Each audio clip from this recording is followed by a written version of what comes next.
Hello and welcome to the FSF PopCast Live Edition.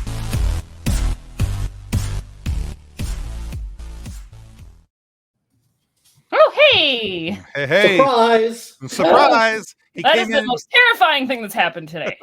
Rude. Well, that's the worst thing that happened to you today. I'm sure your day's going pretty good. I also You're barely doing pretty good, yeah. All right, guys, welcome to the FSF PopCast Live Edition, the only show where Stan Lee has still never made a cameo. What? He's Still dead, too Tim. soon? Is it still too soon? He's dead, Tim. Like he didn't know that, Nick. So what you're saying is the chances of us getting a cameo from him is going to be slim to none. I mean, do they have... You think we can Tupac him in, doing like one of those hologram things? Or, I mean, there's deep fakes now, so you could totally just... Absolutely. I mean, come on, they a made picture of his face. We can figure out how to CGI Stan Lee, right? We have the budget for that. Sure. Yeah, we'll get right on that. All right, well, let's get to the stuff we need to get to before we bring our guests in. Before we get into tonight's show, we need to say our thanks to our show partners, Level Up Savers. Roll that beautiful nerd footage. Okay.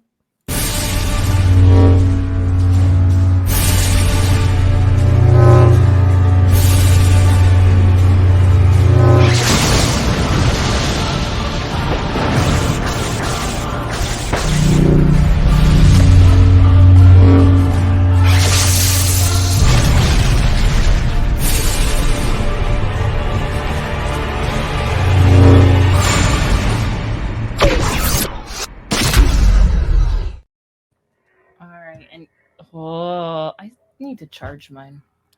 Anyway, you guys know the drill. It's in the comments.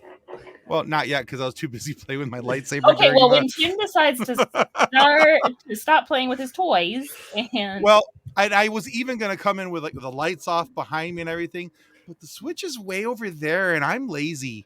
I mean, you could just like kick yourself backward and roll in your chair, but then you run the risk of like your chair tipping over and it coming back from the video, and Tim's just on the floor with his feet kicking. Turtle on his back. Proof that Tim does not have the Force yet. No, Tim does not have the Force. There are so many things Tim would get in trouble for if he did have the Force. So in all honesty, it's probably much better for all of us, mostly me, that I don't have the Force. I think there was a meme somewhere on our page at one point that said something like, if I had the Force, I would use it inappropriately. Oh, 100,000%. But yeah, there it is. There's the link. Finally, I put down my sword. I pulled up the link. There it is. That's the link to Level Up Sabers, a wonderful company, Master Allen. We do a lot of work with him. And I tell you what, he just posted a reel or a TikTok or whatever variation you view it on of him proving again the durability of these blades. He's backing over them with his car. I think he went over the top of it like 6 or 7 times, just bam, bam, bam, bam, right back and forth. So yeah. Definitely worth you guys checking out. And of course, you buying a saber from them helps our show continue to grow. And speaking of continuing to grow, one of the new things that we've been working on is a way for us to not only allow you guys a way to help us, but a way for it to be good for you as well. And so we worked up some different memberships on our Buy Me a Coffee page. We revitalized that, and that new link down there takes you to this page, which if I can ever get this stupid StreamYard to work, it's gonna look really nice. But then again, it's StreamYard. I'm getting there, I promise. Ooh. So I'm later too, but there it is. Look at my coaster.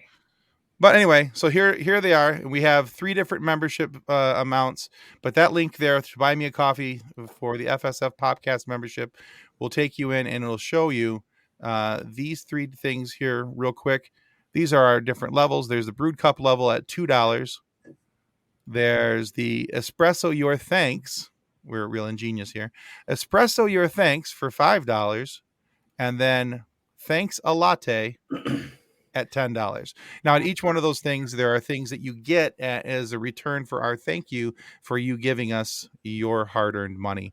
If you give us $2 a month, you get a discount code to use in our merch store, which will allow you to get, I think it's 25% off. It's either 20 or 25% off one of your purchases. So that's here at the $2 level.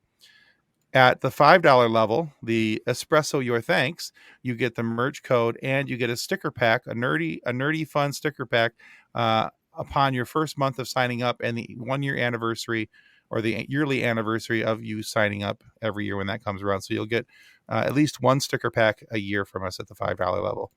And then at the Thanks a Latte $10 package, you have the opportunity to have the code, the stickers, and you get, well, the creme de la creme. You get the opportunity to watch us make fools of ourselves, because all the things that we do on a live show that we can't edit out, John, our editor, and Nick, our other, who also edits, they take a lot of time to, make sure that all the ums, the ahs, and the times of Tim blowing raspberries into his microphone because he sounds like an idiot is taken out of that broadcast.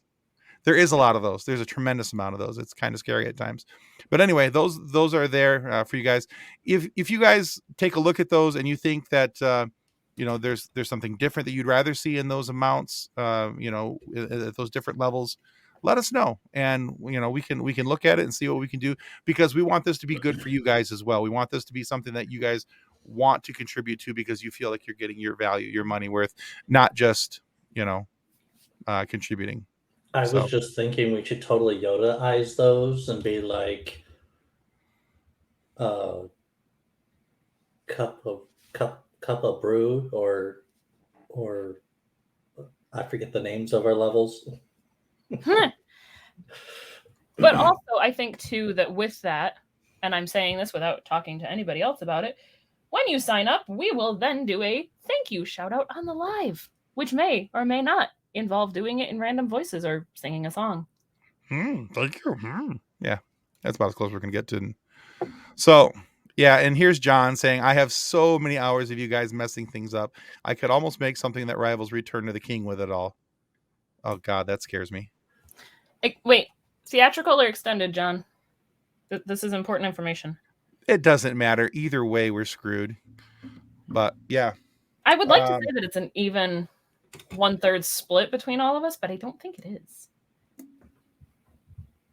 No, it's 2/3 me. The other third is you guys. It's 2/3 me. It's 2/3. I know that for sure. But yeah, so take a look at those things, and if you guys would like to contribute, you can do a one-time contribution on Buy Me a Coffee, or of course you can sign up and get some loot back in return. So we'd love to be able to make sure that you guys get your loot back. So loot back. That's right. I don't know why that sounds funny to me. Oh, that crap. It's the extended version. Okay, so that's why I was like, I don't know why you're asking. I know what it is. I'm not married to the men. All right, you said you had one thing you wanted to bring up real quick, and I cut you off to continue to talk about. I was just going with you were stumbling and stalling, and I was going to show this off. I'm going to do a product spotlight next week, but look how cool this is. It could be worse. It could be worse. It's a slate coaster, though. That is cool. And also, it really cracks me up that I have the coaster that says, it could be worse, right next to the box that says, everything will be okay. I need some better motivation over here. All right. Do I hear? Sorry. Yeah, I'm dog watching, so the awesome. dogs Okay. are playing with their toys in the other room. That's all right. That's what I thought I heard. I'm like, now that we know what it is. It's fine. All right, very good. It's not your squeaky office chair this week, so it's fine. It's not even my office chair. Well, that's true. All right, so we've got one of our two guests in the back room. Let's go ahead and introduce the one, and we'll introduce. All right. We'll introduce the other when he gets here. Okay, so I'm guessing it's Chris from the Following Films podcast, or from Following Films. Sorry, yeah. Yeah, What from films Following are we Film. following? Anyone that he says that we should watch because he's got a pretty good show. So Oh, here he comes. Hey, Chris. Hello. How's everybody doing? So far, so Doing good. well, sir. We're here Excellent. somehow. Well, thank you for having me. I appreciate it. Yeah, we're excited to have you on here. So before we're waiting for Ro to get here, so we'll have a minute or two. Take a moment, tell everybody about your show and what's going on with it, and why they should be checking out Following Films. Following Films Podcast. It's an interview-based podcast where I have on different people that work in independent film. So actors, directors, producers, writers. Occasionally I'll have somebody, another podcaster come on, but mostly it's people that are directly involved in films themselves. I would say the reason you should listen is for a recommendation for something that you might miss. These are usually really pretty small films that might go underneath the radar. Like this week I had Leah Thompson on the show. And we were just talking about a film that she did called 10 Tricks, and she's never done an interview about that film before. And it's a really cool little film that you can find on Fandor. And it was just something that was kind of fun to talk to her about outside of the normal things that she would get asked about. So, Awesome. All right. Very cool. All right. And where can people find your awesomeness at? Where's the best place you'd like them to go look? If you go to followingfilms.com, that has all the different links to it. I also do occasional film reviews where I write them up and post film news there, that kind of stuff, and also host the podcast there. So yeah, go to followingfilms.com. Keeps it easy, but pretty much anywhere you're listening to podcasts, it'll be there also. Awesome. Okay. Very cool. That sounds good. I tell you what, since we're going to be waiting a couple minutes for Ro. Let's not just jump right into our topics, but let's play the first trailer that we have, and we'll do the other one at the end for this past Friday's interview. Switching things up and confusing us. Yeah, switching them up a little bit, but hey, it's good. It's all good. So last Friday, our guest was a band from our great state of Michigan, the Accidentals. We talk about music, food, if Star Wars is sci-fi or fantasy, and a bunch of other fun stuff. Hi, this is Sav, Katie, and Michael. And we're the Accidentals. And you're listening to the FSF PopCast. Your home for the all nerdy, no dirty interviews with people in our sci-fi and pop culture world.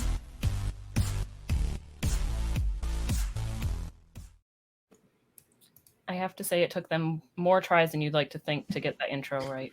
No, I am well too aware of it. It's the most difficult part of my show is recording the 1 minute intro to it. Yeah, I probably spend 30 minutes on that thing every time. Geez, yeah. So it's a nightmare. I hate it. So it's brutal. All right, but guys, that interview is still up on our YouTube channel, and please do not forget to click like and subscribe when you watch our videos. We love you. We need the love back. Please. They were an awesome band. I got to see them live when they were here in Michigan. I think one of my favorite songs from them is Michigan and Again.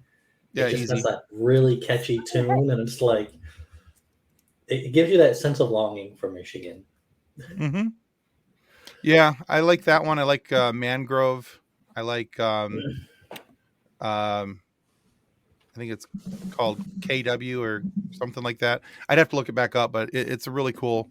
They've got a really cool sound. I love the fact that they can go from having like violins and mandolins over here to electric guitar, bass, and drums over here, and they kind of float all over the place. And their latest album, which is called Reimagined, they did with the Kaboom Collective, which is a 35-piece orchestra.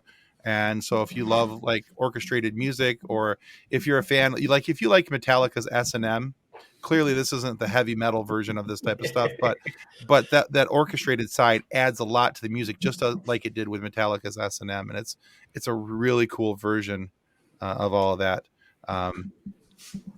So, well, that tells you who the next guest is. So it will be Ro from the Scarif Scuttlebutt podcast. But yeah, he's going to join in as soon as he gets here. Don't worry about it, man. You're not jamming up anything. We're doing just fine here. But yeah.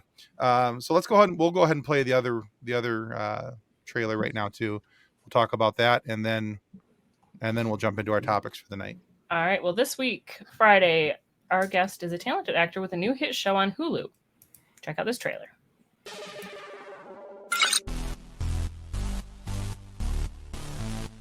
Hi, this is Bernardo Badillo, and welcome to the FSF PopCast. your home for the all nerdy, no dirty interviews with people in our sci-fi and pop culture world.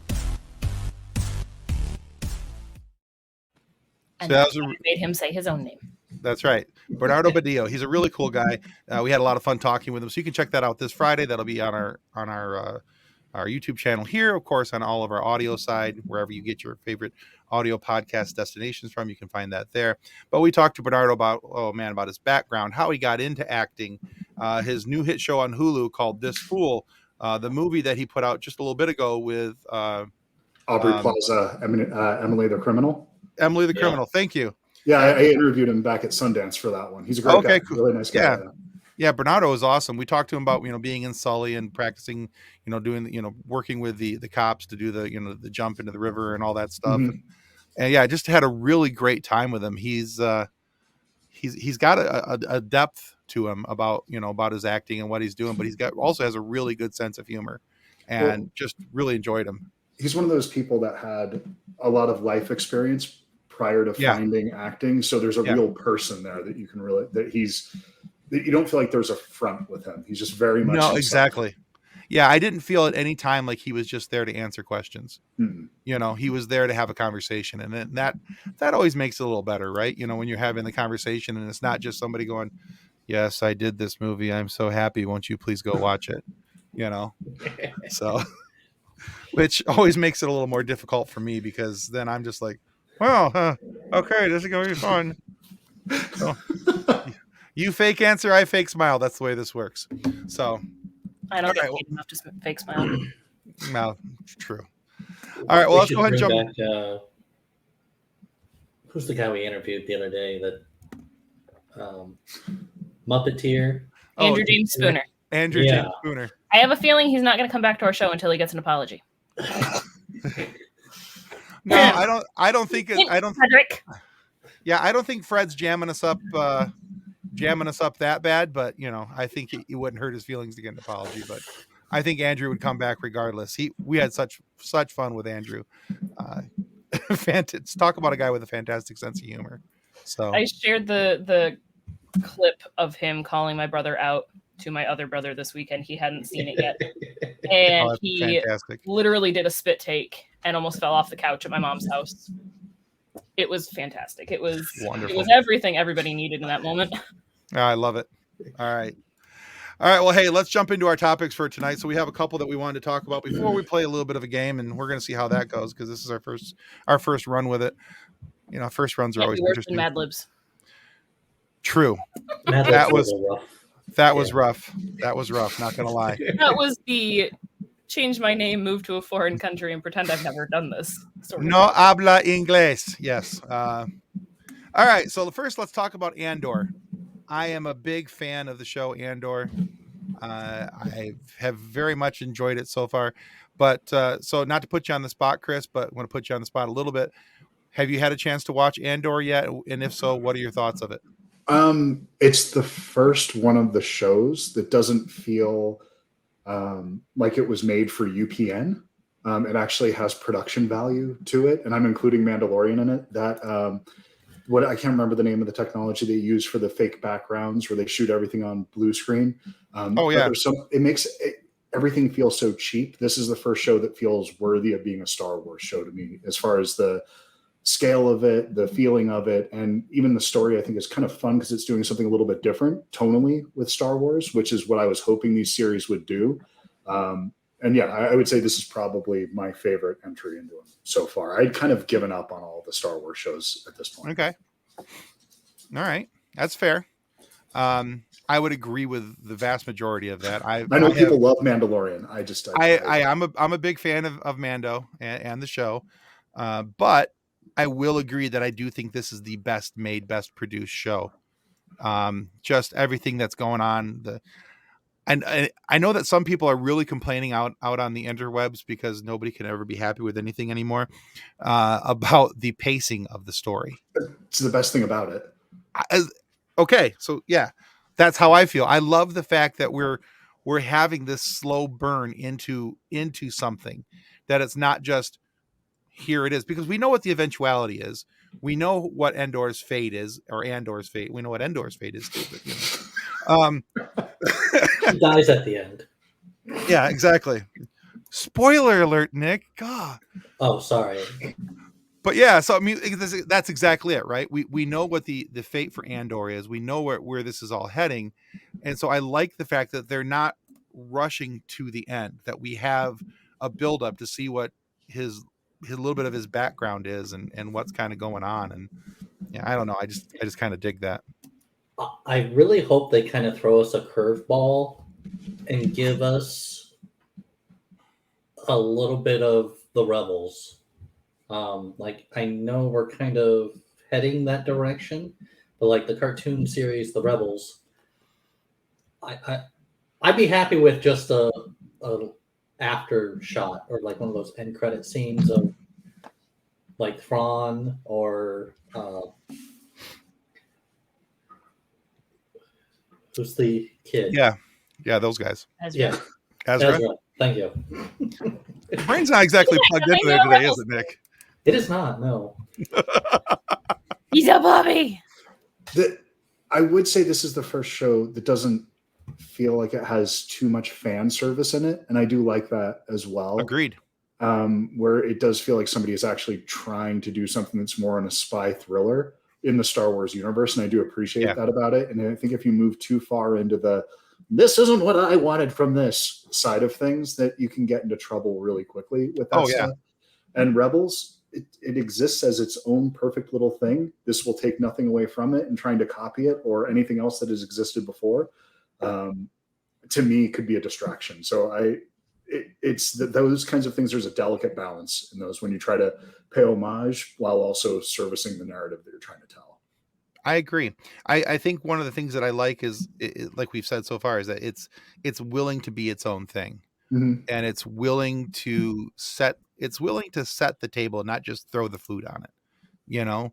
And so we're getting this nice build up, and we're getting to a point where, and I think, let's see, Dragon Buddy said it right here, that seeing the gray areas that characters both good and willing are evil to enter into is so intriguing. And I believe he's absolutely right, especially over the last couple of weeks where we're seeing the people who are in the Empire and the reasons why. Now we're seeing the reasons why the people in the Empire were willing to, come about and turn against them and work with, the rebels and why the rebels, what was going on in their brains and why they were doing what they were doing. And I think that is such an important part to this story, to the narrative of what's going on, that I think a lot of people have overlooked, that the people who are complaining about it's too slow of a pace and too slow of a buildup, I don't think they're catching that this is what's going on. They're setting the table. So it pays off in the end, I think, to me, when you have something that's built up and you have something that's so deeply rooted in character, when this heads to where we know it's headed, I think it'll carry so much more weight than when you're trying to just outdo every episode from before and raising the stakes so much that you don't care anymore. It's like if you have the James Bond opening, the problem with that is that you've had this amazing action sequence at the beginning, but then you're just kind of let down for the next hour and a half till they throw that next set piece at you. Mm-hmm. Yeah, absolutely. Yeah. And yeah, so why are they willing to trade? Why are they willing to trade on the Empire? Right there. They're looking forward to seeing a meteor shower. Their morale is so low. So yeah, it's a really cool setup. I was thinking too that with this show, it's important to watch the one before it. So like this last week, I was watching it and I'm like, what is even happening? And then I realized I missed a lot of information in the previous episode. And I'm like, okay. Yeah, he was texting us in our group chat, and he's like, what in the world is even going on in this show? Why does it? I don't understand how this. None of this makes sense. And we're like, did you see this, this, and this? He goes, when was that? We're like, last week. Oh. So. And I realized I did watch the week before, but it was like on, and I was just doing other things, not really actually paying attention to it. So how far in did you get before you realized that there was this black hole of knowledge? Almost all the way through it. No, I did get all the way through it. And I'm just like, this is ridiculous. I didn't realize you got that far into it. That's awesome. I think we all that's part of the thing about streaming now. That I'm going to throw it out there as a wild guess that everybody on here has started an episode of a show that you've already watched and not realized that you've already seen this episode until like 15 minutes in. You're like, oh wait, I know everything that's happening because I watched this a week ago, but it didn't click until right now. My streaming platform didn't update across multiple devices. Exactly. Mm-hmm. I did that just last week with the new Lord of the Rings Ring of Power show. I was watching the episode from the week before, and I'm like, this looks really familiar. Why is this is like a really long previously on Lord of the Rings, a really long intro. I could not understand why it was, and then I was like, yeah, I'm an idiot. So as long as you admit it. Well, there's worse things I could admit, I suppose. Honestly, so as much as I enjoy listening to you guys, I actually haven't watched any of it yet. Like John started the first episode, and he's like, "Hey, are you okay with me watching this?" I'm like, "Yeah, sure." And then I fell asleep. I will say it will probably be better to watch it in sections. And that's kind of what I was thinking too. Is like as people talked about how slow the pacing was, and I'm like, I'm gonna wait until I can watch more of it at once, so that I'm not the annoyed person. Just about the pacing of it. And in all honesty, I think it was really smart of Disney to release it in the first 3 episodes all at once, because if they would have released just that first episode, it would not have been enough, I think, to bring enough people back. That third episode is when everything starts tying together and you start seeing where it's headed. Starts clicking. Yeah, exactly. Yeah. And it just kind of picks up from there. So yeah, they had to put those first 3 episodes out together, and I'm really glad that they did, because I think, all the people who would have got their panties up in a twist already, about Andor would have been even more twisted, and I would have had to hear more about it, and I would have had to complain. Yeah. I'm also struggling with there are so many shows all coming out at once that I want to watch that I don't have time to watch all of them. And so I'm like, Andor is the one that I can wait. I'll wait for that one. Hey, Ro. Hey, everybody. I just noticed that you were in there. I'm sorry. I don't know how long you've actually been sitting in there. My bad. No problem. I apologize. For hours, Tim. Well, hey, real quick before we continue on with any of our topics, Ro, why don't you tell everybody about the Scarif Scuttlebutt?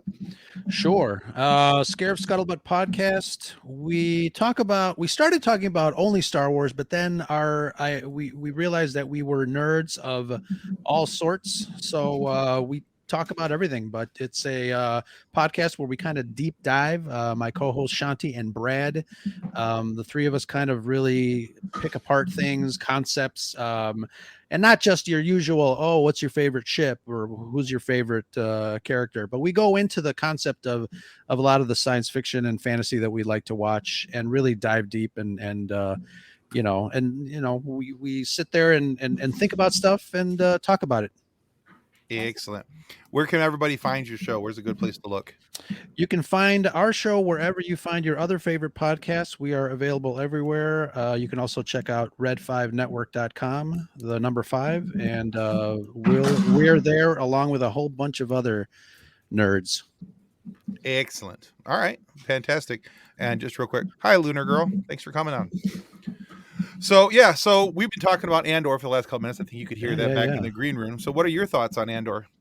I agree with what Chris was saying. I caught a little bit of that, and I think I'm going to go out on a limb and say this is probably one of the best Star Wars we've had in a really long time for various reasons. I too I think at first I was very impressed with the stagecraft volume technology, because it was, Star Wars is always on the cutting edge of technology when it comes to filmmaking. And George has been trying to do Star Wars on the small screen forever. We finally got it, but it kind of looks a little weird. I think our eyes have been trained now to spot those things. And you can plainly see the difference between the cinematic scope that we get in Andor versus it looks like it was shot in a closet. Even Obi-Wan a little bit, and Mandalorian. Although the Mandalorian is great, I think the Book of Boba Fett, you can really tell that they were on this stage, and it's like really, it's freaky. It melts my brain how different they are. Yeah, very good. Yeah, we're I think we're all pretty much on the same page here that Andor is the best Star Wars show in quite a while. Even as much as I have loved and enjoyed Mandalorian, and I did enjoy parts of Boba Fett. I had issues with parts of Boba Fett, but nothing worth me getting excited about, and nothing that was going to keep me or prevent me from watching the next week with my bowl of popcorn like a 9-year-old. So sitting there going, "Whoo, Star Wars!" Yeah. John, these are the type of comments that get you fired. I love that. I would apologize, but I stopped doing that years ago. Exactly. Oh, Dragon Buddy, no. We'll give him a pass. He's special. There we go. I was thinking they could totally redo the holiday special, but like make it better. They did. They did it with Legos. Yeah. Which was in some ways better. Which is in some ways better, but it still sucks. So, it is what it is. It's Lego. Exactly. All right, let's keep moving on here. She-Hulk. So that was the next thing I was hoping we could have a chance to talk about here, especially because of the last couple episodes have really started to build up to a crescendo, whatever the season ending is going to be. I think we kind of starting to feel where it's going. What are your guys' thoughts on She-Hulk? How do you feel about it? I love it. Okay. But I mean, I didn't have the Jeez. wow. Somebody's Anywho. grumpy. The chats always seem to be a show on their own. They are. They really are. It's half the fun. They really are. So I have very limited comic book knowledge. So I very much am enjoying She-Hulk. I know that there's people who have issues with it for many reasons. But going from I don't have a lot of comic book knowledge to the holy crap, it's Daredevil. I'm quite happy. Holy crap, she's doing stuff with Daredevil. Yeah. Which, I mean, I know there's a lot of people who had issues with that, but at the same time, it's girl's prerogative. Hey, no worries there. So, hey guys, it's Nate. Hi, Nate. What? Nobody knows Nate. Nobody knows. We don't know who Nate is. But yeah, I don't have a depth of knowledge when it comes to She-Hulk either. So my knowledge of She-Hulk was honestly from using her as a character in video games, and playing her as that. I never really read the She-Hulk comics, so my knowledge of her was that she was a Hulk, she was green, and she had a purple and white suit. That was the level of expectations I went into this show with. Did you know she was a lawyer prior to this show? I had no clue. Zero. Zilch. I do like that they were making it a lawyer show. Love that. And I do kind of like the shorter sitcom-y type feel to it as well. John's got a point there. He is. Yeah, that's very true. See, I like the shorter sitcom-y sort of feel because it's almost like a comic book Parks and Rec. And I love that. I absolutely love that. I love the fourth wall breaks. Am super annoyed at how short they are and how long the credits are, and then there's no mid-credit. The fact that Marvel knows that we're going to sit there and watch it, and then they just are laughing at us with the I didn't put anything in there this time. You know what? I usually skip. I'm like, wait a minute. Who cares about Atlanta production? Right? I don't care who dubbed it into Portuguese. I don't speak Portuguese. Jason's still not wrong. It is very much Ally McBeal superhero. Yeah, it's basically what it is. And Daredevil gets around. Yeah, he does. There's enough self-serious Marvel out there that it's nice to have a show that doesn't take itself seriously, or the whole history of the show, or all of the absurd crap that has happened in the Marvel universe, that it kind of makes fun of itself and all the stuff that happens around it through this sort of monster of the week, LA Law, whatever thing that's happening here, that you could, in a way, it has the overall mythology. It's a Buffy thing where it has the overall mythology moving forward, but it also has a monster of the week element to it. And I think you could watch this with having deep knowledge of Marvel and still enjoy it, or if you don't know anything, you could still get a lot out of the show. It's really nice in that way. I think Marvel too has always been aware of, even from the beginning. It's not always in the movies though. The movies the movies are, but sometimes there are character moments that you can tell that it's like, they're giving you kind of like a little nudge, Not the fan base either, but a little bit though, but the stakes of those movies are elevated to such a level that there's never just like an interpersonal drama, something that it's always has to be the whole world is about to blow up. Literally a world will blow up if we don't get this right. And if you do that every 22 times in, it's hard to really care as much. And that's why the Waititi versions of it, I think, are a lot more fun for me. I love Tiki stuff. Yeah. Tiki. Yeah, it's just the way he does his movies, and just it's just I loved the movie Love and Thunder. I know that a lot of people didn't really care for that. Too. I thought it was a great movie. I thought it was really well done. I thought it had comedy at just the right points. I thought there was comedy to break the tension in areas where there might have been tension. That's the same reason why I loved Ragnarok. I thought it was that it was really, really well done. But and that's the thing is I like the funnier stuff. I like the not taking itself so seriously. I mean, having a serious superhero movie, sure, that's great.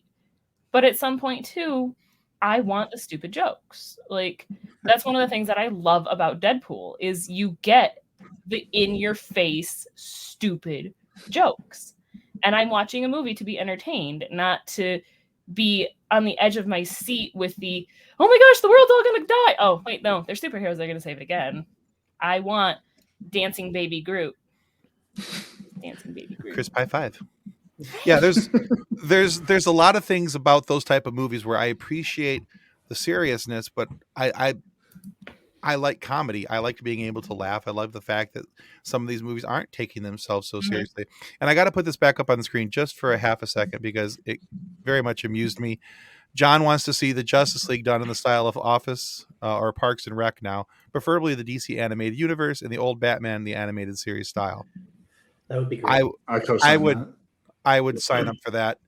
That might be the smartest thing that DC has done in a while, because we all know that is just a dumpster fire of dumpster fires over there right now. So, the animated stuff is pretty good, but the live action stuff is like, the animated stuff has always been top shelf. Oh yeah, DC animation has always been right there. They've always killed it. It's always been really good. It's the when they get into the live action and they can't figure out, how to make this movie talk to this movie, but talk to this movie, but they're all going to be part of this whole movie over here. And, things just don't line up or make sense. So as a typical thing too, I don't like how visibly dark DC movies are. I can't see the movie. I don't want to have to bump my screen brightness up all the way to be able to see it. It's stupid. I think that started changing with Aquaman a little bit, where they actually discovered a new color palette. And if you're going the DC versus Marvel thing, the color palette up until very recently in Marvel has been very flat. And they had a house style that was the first 15 movies or so that was pretty dull to look at after a while. But the DC movies that are kind of on their own and not part of the bigger thing, the standalone movies really work. It's just when they start teaming everybody up, it all falls apart for me. Mm-hmm. Hold on, I'm going to film myself in a DC movie like the Batman real quick. Okay. Whoa. How does that look? That's dark. Well, you have to do your gravelly voice now. Oh, I'm sorry. You get it up there. Let's see. Yeah, and so I really enjoyed the movie Thor: Love and Thunder. Bingo.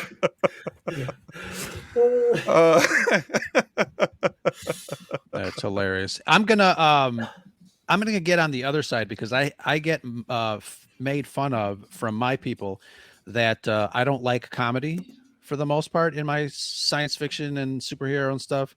I didn't enjoy Love and Thunder because it was too comedic for me. Okay. and I think that's one of the biggest reasons I love Andor, because it's so like serious and dark and you know, it's adult and all that stuff. I'm not I don't know, just something about you know, the Batman was great for me. I don't know, I like dark and moody, and I know a lot of people are like, oh, enough already, but that's just my jam. I like that stuff, and that's one of the biggest reasons I really cannot, and I've tried, really cannot get into the Orville because of that. I've had a problem with the Orville myself. I'm still stuck in season 1, and then I forget what's going on. I have to go back, and I feel like I need to restart at episode 1, and I'm having a hard time not wait. My problem is I'm waiting for Peter Griffin to pop out of the closet. Exactly. Stupid. Every time I see, you know, I mentioned that I tried the Orville twice, and every time I see what's his name, I expect to hear, you know, I expect Stewie to come out. Mommy, you bastard. Exactly. Yeah. That was my ringtone for a long time when I call her. Oh yeah. The number of times she'd answer her phone. What? You're welcome. Exactly. Let's see. Nathan says we need Batman Beyond by Christopher Nolan. I would watch that. Yeah. I would watch that. He goes, you can see Shazam. I can't talk. That guy. You can see that guy. Yeah. Shazam. Yes, that one. Well, they filmed that mostly outdoors. That's why, Jason. But for that's a pretty, like, I watched that with at the time, I guess he was 10 years old. And that movie gets pretty dark for a Shazam movie. If you think of like the boardroom scene and those kinds of things, it's actually gets a little bit rougher than I would have expected a Shazam. Yeah. You can see Shazam. I just don't recommend looking at it. Nice, Dragon Buddy. I approve. That's all right. All right, let's see. Is it Chanobi? Shinobi. General Shinobi. Yeah, hello. First time you're supporting my Scarif Scuttlebutt podcast. Nice. She's my co-host. Glad to have you here. Yay. You can come back anytime. We'll allow you. Yes. All right. So that's what I tell her. Yeah. Can I just say too, with SheHulk, with that's what we're talking about. Yes, that's what we were talking about. With the fourth wall breaks, with the comedy and the everything about it. The announcement video from Ryan Reynolds about Deadpool 3 just made me that much more excited, because seeing Ryan Reynolds sort of humor in She-Hulk, I'm like, okay, so this is gonna go well. It's gonna be good. And then Hugh Jackman. Yeah, exactly. And no, we do not hate Galaxy Quest. Galaxy Quest is a wonderful movie. That might be addressed to me, since I have no joy in my life. Geez, Spaceballs made him cry because it was an awesome movie. That's why it made him cry. God. It was a wonderful movie, fantastic in many ways.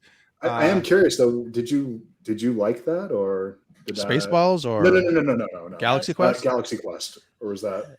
Yeah, I remember watching it. I don't remember a lot of it, because it's like, to me, it's like, okay, it's a comedy, ha ha ha. Okay, next. So it's not something that like I'm like really into. I agree with the Dragon Buddy. Yeah, I might have to go back and watch Galaxy Quest. I know I liked it. Oh, it's just nothing that I'm gonna, devote my life like I did Star Wars, as you can see behind me. But I could watch Alan Rickman read a phone book. That dude, Well, here's the best thing about it is that, so a lot of people are like, oh, well, if you like Galaxy Quest, you'll like Orville, and that's not true. The Galaxy Quest is a completely separate entity. It's its whole thing, and it's not trying to be Star Trek. It's trying to make fun of Star Trek, and I think that's really where you have to look at it. And then the movie takes on a whole life of its own after a couple minutes in, and then it's not making fun of Star Trek anymore, because now it's in the middle of a Star Trek episode and does it really well. And does it really, really well. Exactly. Getting back, this is an older comment. We have so many comments. I'm having a struggling to kind of keep up here tonight. I love this. We got people watching. It's a good problem to have. I love this. Jason Taylor said, I love the Batman. Actually, I really enjoyed the Batman as well. I'm kind of hoping that I want to see a movie where Batman and Catwoman, or after Catwoman goes left and Batman goes right. I don't really care what Batman does anymore, but I want to kind of see what happens with Catwoman after she goes left. Yes. I was not expecting how long the Batman was going to be, and halfway through the movie, I'm like, It didn't feel long. Barely scratched the surface. Yeah, it didn't feel long to me. Halfway through the movie, I was like, God, I gotta pee. I'll hold it. Yeah. Nope. Oh yeah, this is a 3-hour movie. That is also part of my struggle with the DC movies is I can't sit still that long. Nope. Because you have a small bladder? No, I have a 4-year-old. And it's the movies like this I can watch after she goes to bed. But then it's she goes to bed at 7:30 or 8. I've only got a couple hours before I'm unconscious too, because she's up at 6. Like, right. Just think of the Batman as a 3-part limited series and just stop at an hour each time, and then you'll do it. And you would still have the same experience where you'd watch the first hour, then you'd watch it for another 2, and you'd be like, oh yeah, Paul Dano's in this movie. You just like completely forget because of how much time you spend between. There's literally a movie in between his scenes. And conversely, I'm really enjoying She-Hulk, oddly enough. And I think one of the biggest reasons is that what's her name? Tatiana Maslany. Mm-hmm. Yes. Mm-hmm. I mean, she's just drawing me in. I love the way she's portraying the character. And there's I think the episode where they were in a circle together in therapy was a little goofy for me, but the following episode was great. I think I zoned off after a few episodes because I was watching something else, but once I got back into it, I'm enjoying. I must love green women. Really nice. Really nice. You and Captain Kirk both. All right. Exactly. My There were only some others that had some fetishes about her too. My only real complaint about Yoda. She-Hulk, which is a stupid complaint, and if you're talking about green women, it would be Yaddle. No, Yoda had a thing for green women. That would be Yaddle. My only other complaint is that when Jennifer goes from Jennifer Walters to She-Hulk, that they straighten her hair. That is just stupid to me. It's why does the hulking have anything to do with her hair? I love the things that we get caught up on. I know, right? Yeah. Well, yeah. Well, and you can kind of explain it away. The chemical reaction of whatever, and it goes in there. I mean, people straighten their hair all the time. I don't know. Would that really give her that beautiful blowout, though? Like, as somebody with curly hair? Is that what that's called? Yes, it's called a blowout. Yes. Yeah. As somebody All right, with cool. I learned curly something hair, today. if you don't have the conditions exactly right, it's a giant frizz ball. It's not better looking. Look, I wear baseball caps 90% of my day, so the chances of me knowing what a hair term is, other than gel or mousse, Your wife and daughter are disappointed in you. probably so, but for other reasons. So It's just adding to the list. exactly, they love your TARDIS hoodie there. It's very comfortable. So, yeah, I've been very impressed with She-Hulk. I do like the fact that they brought Daredevil in. I do think her best friend's a bad guy. I think she's a bad guy. I think she's working with intelligentsia, and I love that coffee. Yeah, I think she's going to take she's going. Yes, Jason, I know it's a football hat. The fact that you know what a sports ball team hat looks like is impressive, though. Well, it's just because it's the Lions, and everybody knows what the Lions logo looks like because we laugh at it. Well, not outside of Michigan, it doesn't carry that much weight, guys. Just so we don't. Well, we're well aware. Outside of Michigan, it was just hey, we're gonna win today. Look, we're playing the Lions. We have a guaranteed win. Oh, that's a good point. Yeah. New England must have saw us coming because 29-0. That's another topic. I don't want to cry on screen. But yeah, I love this. She-Hulk looking like a glamour shot. Yes. Yes. Give me more. Also, it's completely impractical for a superhero to have long, flowy, luxurious hair like that. It's just easier to grab. And Thor got there first, if we're being honest. Nobody I did think Thor's hair. Well, true. I did think it was pretty impressive, though, I should say impressive. I thought it was cool that they gave a nod back to the comic book suit for her. It wasn't exactly the same as what it was, at least what I remember seeing in video game and the comics that I have seen. I mean, I didn't read them, I saw them, but but yeah, I thought it was pretty cool. They came back with a purple and white suit. So maybe she's born with it. Maybe it's gamma radiation. I like it. Mic drop comment. That's fantastic. And on To that be point, fair, Detroit was just told they had an NFL team for participation. Nice. I thought it was a blue cat, but yeah. So, all right, well, very good. So, those are the couple things that we've been talking about in amongst ourselves in our own little chat for our group chat for our podcast, talking about She-Hulk. We've been talking about Andor. We've also been talking about Lord of the Rings, Ring of Power, but we're running kind of tight on time, so I don't think we're going to hit that tonight because that's a whole different can of worms. But what I thought we'd do, because we said we were going to do it, let's take a few minutes and play Pick 2. I thought, I'd come up with some really cool theme music and everything, and then I got distracted with the internet and video games, so that didn't happen. He picked 2, all right. Yeah, One I picked was 2. not the podcast. Neither of them were the podcast, if we're being honest, at that point. But PUBG was way more fun at that point. Just saying. All right, so the premise of Pick 2 is that each of us have picked a universe that we're going to pick 2 people to defend and 2 people to attack. And they don't all have to be from the same universe. They can be Marvel, DC, video games, from novels, But, just know that we most likely can and will pick on your picks. So that's probably going to happen at some point, especially from Nick. So anyway, I just say that because I like to pick on Nick and he likes to put up with it. So Does he really at least I like think he to does. put up with it? So we'll start with our guests. Ro, let's start with you. Let's see what your picks are. What universe are we in? We are in the Willow universe. Okay, cool. Waving around some magic dust, and then all of a sudden, it gets attacked by. Let's see. It gets attacked by. And I have to pick 2 things that it gets attacked by. Yeah. 2 bad guys, 2 bad things. The guy from the Minions. Gru? Yes. Okay. He's in that world. I don't know why, but he's attacking. And then Okay. another bad guy. Yep. Probably Dr. Doom.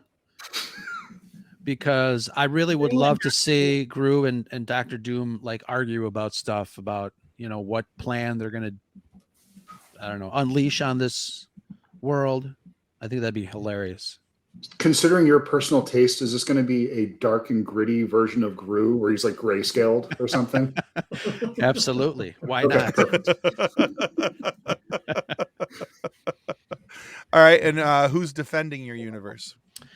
Who's defending my universe? I think Marty and Doc from Back to the Future. Ooh. Nice. Yeah. Gru and Doom. I have a comic book artist friend of mine. I might actually have him do some doodles of that. Do they get to wear matching T-shirts that just say "Groom" on them? I'm with him. Yeah. I'm with stupid. Arrow's pointing the other way. But they always point the opposite direction. Yes. No matter where they stand. Yeah. Exactly. Very good. All right. Actually, you know what? I'm actually kind of curious. I kind of want to see Gru and Doom now. And your picks are way more fun than mine. They sound great together. And you said the Bennifer name Groom is just kind of rolls really well. Mm-hmm. So, right? Yeah. I like it. Yeah. And people will ship them and call them Groom. Exactly. Right. But now that you say it, then they're evildoers in tuxedos. Yes. And I keep expecting for Gru to stand over somebody and be like, "You just got groomed," and kind of wiggle his butt and everything. And I'm totally picturing a reveal where they both have the Doom helmet on, 2 guys in tuxedos. They both have that on. One's a little bit taller than the other, and then he takes off the helmet and reveals one of them underneath is actually Gru. I want to find out how they got to that point. Fair enough. Yeah. All right. Hey, good picks, Ro. All right. No, thanks. All right, Chris, tell us what you got. What's your universe?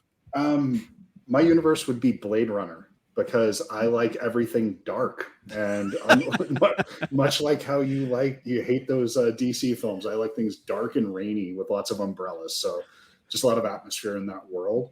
All right, so Irish. Do you want me to start with the people that are defending it or attacking it? Either way, I don't care. For attacking it, I wanted to have Randall Flagg, the walking dude, attacking this world. Are you familiar with Stephen King, this character at all? Anybody know? A little bit, not real well, but essentially it's the devil. And so he's a character that will enter your thoughts through dreams. He can convince you that promise the world to you. You can find out what your deepest desires are, give them to you, but it's ultimately to do his bidding. And so he corrupts people. Okay. And I picture him just kind of walking long black trench coat with the crow, like landing on top of the umbrella in the background. It feels very moody. And so if I have a big city scene like that, I obviously need something to juxtapose with that. And who would be the perfect sidekick for the walking dude or Randall Flagg? And I think that would be the Stay Puft Marshmallow Man. So, if I'm walking in between skyscrapers, that's what I'm picturing. That's what I'm thinking. So, you guys' picks are way more fun than mine. Now, for the people that are defending, I would say I would want, because again, going into the city theme, and when I think of a city, this reference point might be a little bit off for this crowd, but Snake Plissken, Escape from New York. Yes. And so, Nice. I feel like if there's a hellscape dystopia, you need somebody that can look up at the Stay Puft Marshmallow Man with the appropriate amount of irony. That would be Kurt Russell. So that's who I want in that situation. Yeah, Snake fits perfectly. Then for the person who will actually be the heart of the story, the person who's there to defend it, and really the person who you want to defend civilization. Again, I think that this isn't it's a new character, one that you might not be familiar with. But if you guys have seen Prey, the latest Predator film, yes, in that there's Naru, who is the woman in pre-colonial times, who essentially defeats the Predator with a spear. And if that's not badass enough, the actress's name that plays her is Amber Mid-Thunder. So, yes. I mean, that you don't get more of a badass name than that. I mean, she's one of the rare people. The actress's name is more intimidating than the character's name. Agreed. So there you go. That's my universe. That's good. Yeah, those are good. All right, Nick, since you're the originator of this, so just so you guys are clear, the way this all started off is at the end of our interviews, especially when we were interviewing like voiceover characters or people who had done a lot of nerdy type of stuff. Nick would ask a question, well, hey, we have our Facebook group with over 206,000 members, and it's got, it's just full of memes, this universe mixed with this, with that. And, so out of your characters, what two would you like to come together? And that's how this all started. And I thought, man, that may be something that we could do to take into the live show. Might be a little fun to try. So that's why we're doing this tonight. But now you get to hear all our picks and hear, you guys did really good. And I'm afraid that I didn't do it. So I might have been too serious with this. Go ahead, Nick. So the universe I picked is a universe you would kind of think of like sunshine and like happy-go-lucky kind of thing. Was the Mario universe, like the Super Mario Brothers type. Yeah. The video game, not the 90s movie. And then Thank you. And it would be attacked by Smaug the dragon from The Hobbit. And I was thinking I could go with a Pokemon, but then I was like, no, they wouldn't really, I don't know, they would almost fit into that universe. So I'm actually going to change it to Saint Dane from a book series called Pendragon, Journal of an Adventure Through Time and Space. He was like one of my favorite bad guys or villains in a book series. And there came a point in the books where you're like, I think I agree with him. And he's just one of those like highly manipulative people. So you'd have the power of Smaug decimating things, and then someone who's actually smart as a villain behind things. But then I was thinking those who would defend it, I think it would be fun to have Captain Reynolds from Firefly and Arthur Dent from Hitchhiker's Guide. Kind of the exact opposites of our villains, who are slightly destructive, but at the same time, maybe not as smart and a little more foolish. So I figured that would be a fun combination and see where it goes from there. All right. Nice. Good picks. All right, Kathleen. What you got?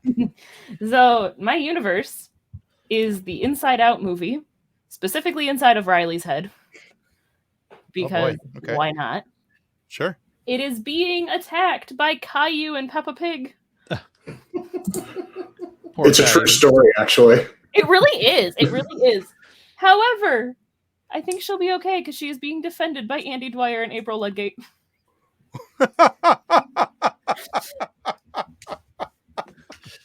Mouse rat.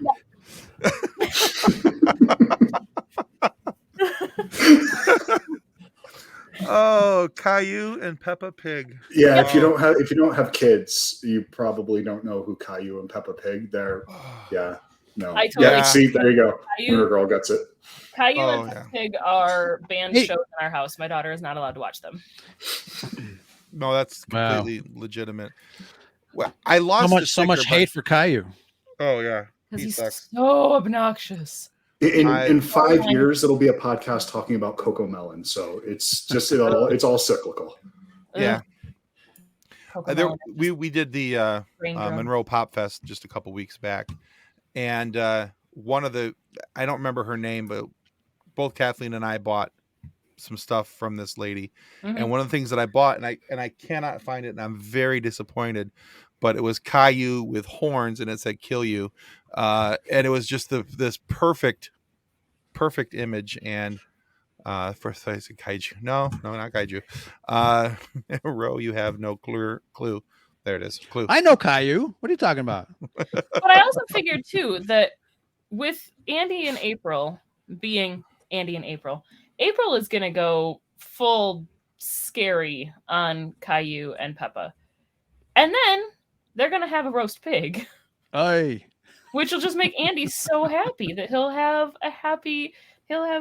bacon. He'll write a song about it. Yes. You mentioned Caillou with horns, and I thought you were going to say Caillou as a variant of Loki. That would be awesome. That would be hilarious. And now I'm going to draw that. Jot down some notes here. It could. I also figure that Andy and April, since Joy is already Joy, the emotion in Inside Out, is voiced by Amy Poehler, it would be fantastic to add a third Parks and Rec in there. Also, I felt like it was kind of like it was a weird metaphor for puberty too. Like you go from the stupid little kids shows to then April and Andy. As you grow up, you realize that kids shows are kind of awful and there are bigger and better things. Yes, absolutely. April and Andy from Parks and Rec. Yeah. Yep. Taking down Caillou and Peppa Pig. He grew up without him on the carried away. I definitely did not. So yeah. All right. They love, there we go. Yeah. Get some good fight back there. Burt Macklin and Janet Snakehole would wreck that boat in the pig. Yes, they would. I can also just imagine April trying to out sadness. Yeah. She'd win. She would. So, yeah, good. Thank you. Yeah, it was a good pick. All right, so here we go. These are my underwhelming picks. You guys all killed this, and prepare for the suck because here it comes. All right, so he's not wrong. I was going to go into my picks, but he's not wrong. As a fellow Gen Xer, I completely agree. Yeah, that kid needed less time out in the corner. A little more wooden spoon, maybe. Anyway. He was bald forever. I think he had leukemia or something. Leave him alone, guys. Please. It's like Charlie Brown. He's got no hair. There's a reason for it. Parents keep shaving his head. Wouldn't listen. All right. So my universe that will need to be defended is actually Earth, but it's Earth from Firefly, being governed by the Alliance. So, which they leave the Earth and they're going out, of course, at all the other planets, and the Alliance is just a bunch of big jerks. Anyway, so attacking would be, and I thought, to be part of the Alliance and going out and attacking all these different places, we would need 2 really rich bad guys who have access to whatever and however, and who, really on the bad guy side of things is really richer than Kingpin and Lex Luthor. So I thought between the Minions and Lex Luthor with his really cool super suit and, and all these other things, and Kingpin can just take one heck of a butt whooping, that, I thought that those would be good bad guys together. So, no, he didn't have leukemia. He's just a bad kid. The bald kid has Munchausen by proxy. Oh, Jesus. Oh, my God. Ro, that's a lie perpetuated by Nickelodeon. All right. And then I thought, well, I got to have somebody who will be able to withstand the Alliance, be able to withstand Kingpin and everything that he's going to throw at him, Lex Luthor and his suit and everything. So we really need guys who can take a beating, and even if they were to lose a hand, they'd be very impressed with how big things feel in that tiny little hand. So Deadpool and Wolverine were going to be my defenders, because not only would they be able to, if they needed to, get beat up pretty good and then regenerate and come back, but the humor, because I may have watched the trailer announcement from Ryan Reynolds right before I did this. So yeah. And I was like, yeah, it's definitely going to be Deadpool, definitely going to be Wolverine. And yeah, I cannot wait to see those guys on screen. And yes, Deadpool and Wolverine, the ultimate duo. I thought so too. So yeah, not as cool and fun as some of the other picks you guys made, because frankly, those are fantastic. But that's where my brain went with this, and this is why we put our guests on the spot and don't let Tim answer these questions. So, all right. So hey, we're a couple minutes over our time here. We usually only go for about an hour. And yes, General Shinobi, yes, Deadpool 3 is going to be great. Mm-hmm. Looking very much forward to that. Thank you to everybody in the comments that came in. Just real quick, Ro, remind everybody where they can find your show. My show can be found anywhere, but I encourage everybody to check out the Red 5 Network shows. Just look for the hashtag We Are Red 5 or Red 5 Family. We have over 40 shows that lots of shenanigans, lots of live content, lots of podcasts. We're just a bunch of fun idiots doing our thing. Excellent. And Chris, do the same for your show, please. Sure. First, just thank you all for having me. I really appreciate it. This was a lot of fun. But if you actually heard this and want to hear my voice again for some odd reason, you can go to followingfilms.com and find my podcast there. Basically, like I was saying in the beginning, lots of indie movies. Think of it as a weekly recommendation for something off the beaten path. Excellent. Well, yeah. Awesome. Well, thank you and welcome to our 2 new subscribers. I appreciate it. Don't forget to check out Level Up Lightsabers. You can find that link up there in the comments. Go buy a lightsaber. These guys are awesome.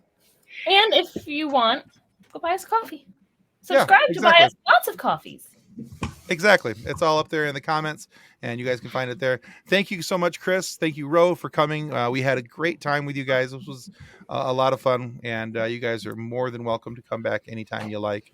A lot of fun. And thank you guys to everybody who was in the comments. It made for a very fun show to have that much interaction with the comments and everything. You guys added a lot to the show.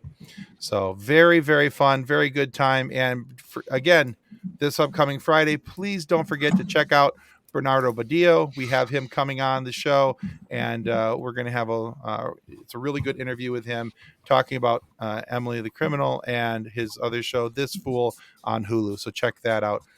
Good times. All right, guys, that's going to do it here for us at the FSF PopCast. Goodbye. Ciao. On behalf of the rest of the hosts of the FSF Podcast, we want to thank you for listening to this episode. If you'd like to be a guest on a future episode, please contact us by means of Twitter or Instagram using the handle @FSF PopCast. Or go to www.fsfpopcast.com and click on the contact link. Thanks again, and hope you enjoyed the episode.